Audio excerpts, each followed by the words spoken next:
नमस्कार साथियों, आपका स्वागत है हमारे YouTube चैनल पर। हम आपके बीच हाजिर हैं हिंदी के एक इम्पॉर्टेंट वीडियो के साथ, जिसमें आप आज का टॉपिक पढ़ेंगे वर्णों के प्रयत्न, जहां से आपको बहुत सारे प्रश्न प्रतियोगी परीक्षाओं में पूछे जाते हैं और इस टॉपिक के अंतर्गत कैसे कैसे वर्ण को कितने भागों में विभाजित किया गया है, इसके विषय में हम जानकारी प्राप्त करेंगे। सबसे पहले हम ये जानेंगे कि प्रयत्न क्या होता है। प्रयत्न का जैसे कि सिंपल अर्थ है, साधारण भाषा में प्रयत्न का मतलब होता है कोशिश करना। उसी तरह से किसी भी वर्णों के बोलने में जो कोशिश की जाती है उसे प्रयत्न कहते हैं।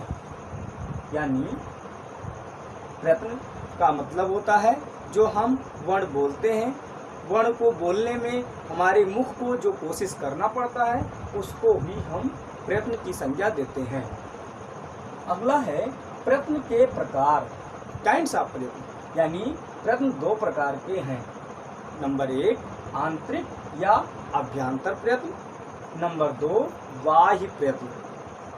अब अगले कड़ी में पहला जो आंतरिक या अभ्यंतर प्रयत्न है, इसके भी 5 पार्ट बताए गए हैं। नंबर 1 स्पृष्ट, नंबर 2 ईषत् स्पृष्ट, नंबर 3 ईषत् विवृत, नंबर 4 विवृत, नंबर 5 संवृत। अब स्पृष्ट के अंतर्गत हम स्पर्श व्यंजन को रखते हैं। यानी जब स्पर्श व्यंजन में पांचों वर्ग को रखा गया है, अर्थात का वर्ग, चा वर्ग, टा वर्ग, ता वर्ग और पा वर्ग के समस्त अक्षर, यानी का से मां तक के वर्ण जो है ये स्पृष्ट के अंतर्गत आते हैं। दूसरा है ईषत् स्पृष्ट, जिसमें थोड़ा स्पर्श करना होता है हमारे मुख को। यानी इसके अंतर्गत अंतः व्यंजन आते हैं। अंतस्थ व्यंजन में क्या है? या, रा, ला और वा। अगले में हम देखते हैं ईषत् विवृत के अंतर्गत जब हमारे मुख के जो है थोड़े हिस्से खुल करके और किसी वर्ण का उच्चारण करते हैं तो उस वर्ण को ईषत् विवृत वर्ण कहा जाता है।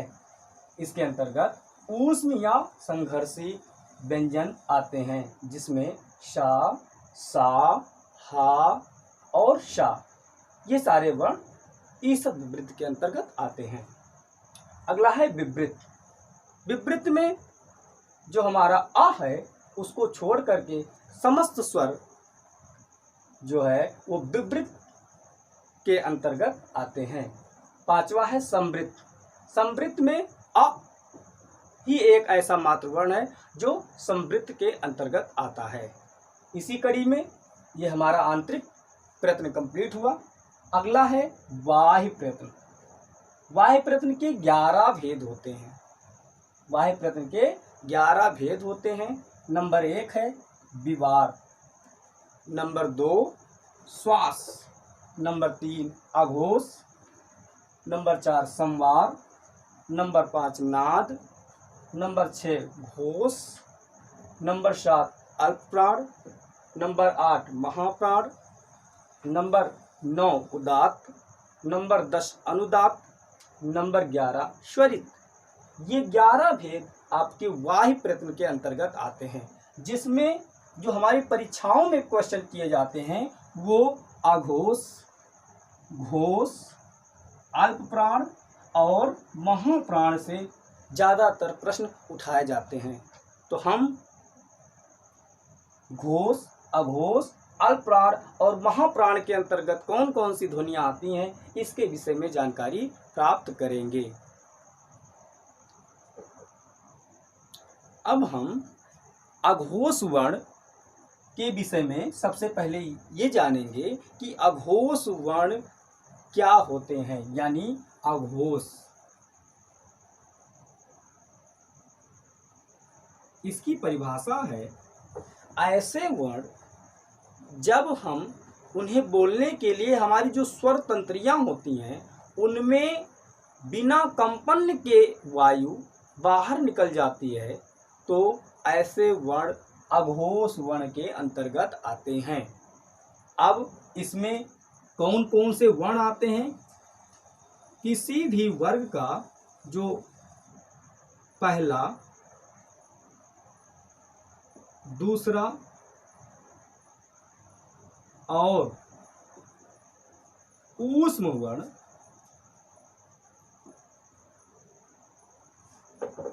अर्थात पहले अक्षर और दूसरे अक्षर के साथ साथ ऊष्म वर्ण को अगर हम शामिल कर दें तो वो अघोष वर्ण होता है। यानी किसी भी वर्ग का पहला अक्षर का मतलब का, दूसरा का मतलब खा, फिर चा, छा, फिर टा, ठा,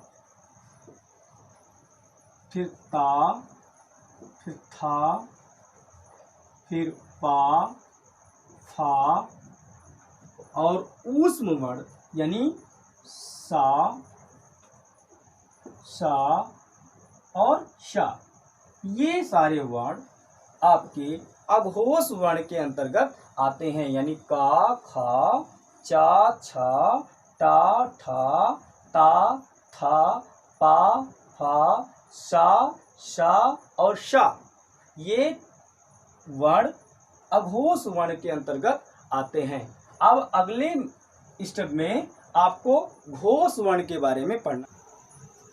जैसे आपको बताया मैंने घोष वर्ण।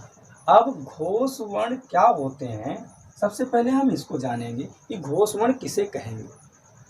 जब हमारी स्वर तंत्रियां एक दूसरे के निकट आकर वर्णों के उच्चारण को करने में हमारी सहायता करती हैं, तो ऐसे वर्ण घोष वर्ण कहलाते हैं।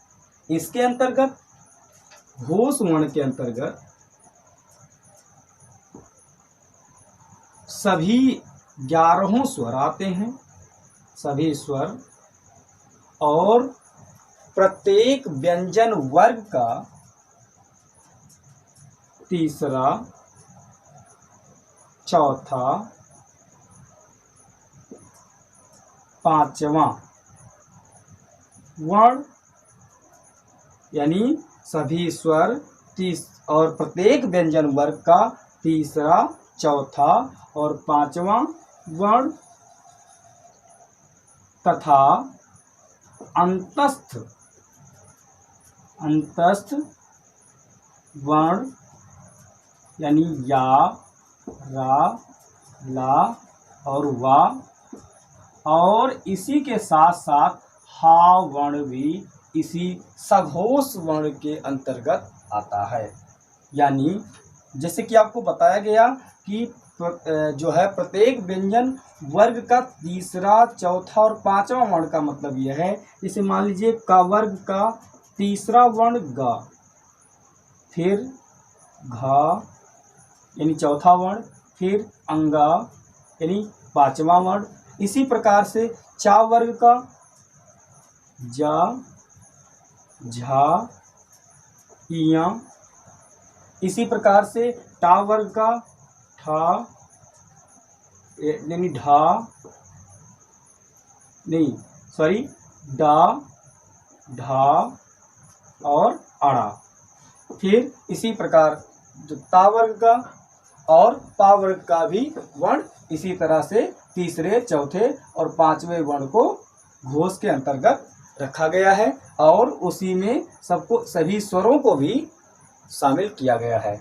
अब अगले स्टेप में हम अल्प प्राण और महाप्राण ध्वनियाँ क्या होती हैं और उसमें कौन कौन से वर्ण आते हैं, इसमें हम इसको जानेंगे।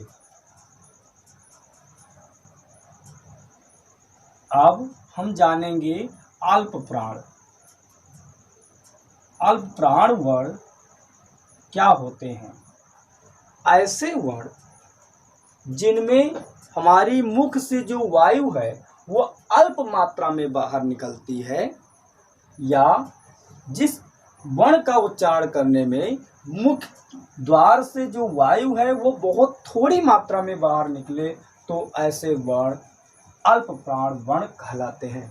इसके अंतर्गत जो प्रत्येक व्यंजन के पहले, तीसरे और पांचवें वर्ण के साथ साथ अंतस्थ व्यंजन के वर्णों को रखा जाता है।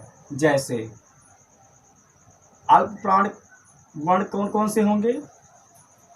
जैसे मैंने बताया आपको कि प्रत्येक व्यंजन वर्ग का पहला वर्ण यानी का,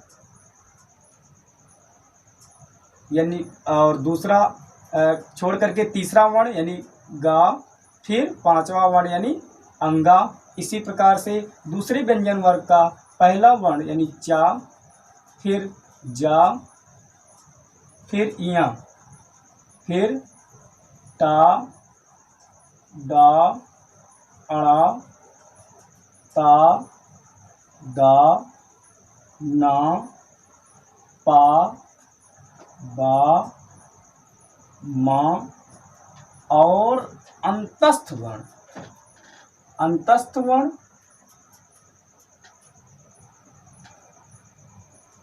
यानी या, रा, ला और वा वर्ण, ये सारे वर्ण हमारे अल्प प्राण वर्ण के अंतर्गत आते हैं।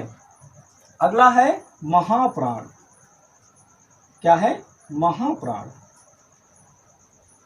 अब ऐसे वर्ण जिनको उच्चारित करने में हमारे मुख से जो वायु है वो बहुत अधिक मात्रा में, मतलब अल्प प्राण की अपेक्षा अधिक मात्रा में बाहर निष्कासित होती है, तो ऐसे ध्वनियों को महाप्राण ध्वनियाँ या महाप्राण वर्ण कहा जाता है। जैसे इसके अंतर्गत प्रत्येक व्यंजन वर्ग के दूसरे और चौथे वर्ण आते हैं, यानी का वर्ग से लेकर के जो पा वर्ग तक व्यंजन वर्ग हैं, उस वर्ग के दूसरे और चौथे वर्णों को महाप्राण के अंतर्गत शामिल किया गया है, तथा इसके साथ साथ ऊष्म व्यंजन को भी इसमें जोड़ा गया है।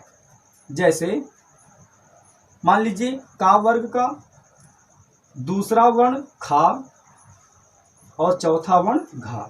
इसी प्रकार से चा वर्ग का दूसरा वर्ण छा और चौथा वर्ण झा। इसी तरह टा वर्ग का जो दूसरा वर्ण है वो ठा और चौथा वर्ण धा। आगे ता वर्ग का दूसरा वर्ण था, चौथा वर्ण धा। पा वर्ग का दूसरा वर्ण था, चौथा वर्ण भा। इसी के साथ साथ जो आपका ऊष्म वर्ण है यानी सा, सा, शा और हा, ये वर्ण आपके किसमें आते हैं? महाप्राण वर्ण के अंतर्गत आते हैं। एक बार फिर से, महाप्राण वर्ण के अंतर्गत किसी व्यंजन वर्ग के दूसरे चौथे वर्णों के साथ साथ ऊष्म वर्ण को भी रखा गया है। अब इस प्रकार से जो हमारा आज का ये टॉपिक वर्णों का जो प्रयत्न था ये क्लियर हुआ। उम्मीद है कि आपको ये वीडियो अच्छी लगेगी, लेकिन आप इसको लास्ट तक देखेंगे तो आपका सारा संदेह क्लियर हो जाएगा और आगे की वीडियो हम नेक्स्ट जल्द से जल्द आपके बीच लेकर आएंगे। और हमारे चैनल को लाइक, शेयर और सब्सक्राइब कर दीजिएगा।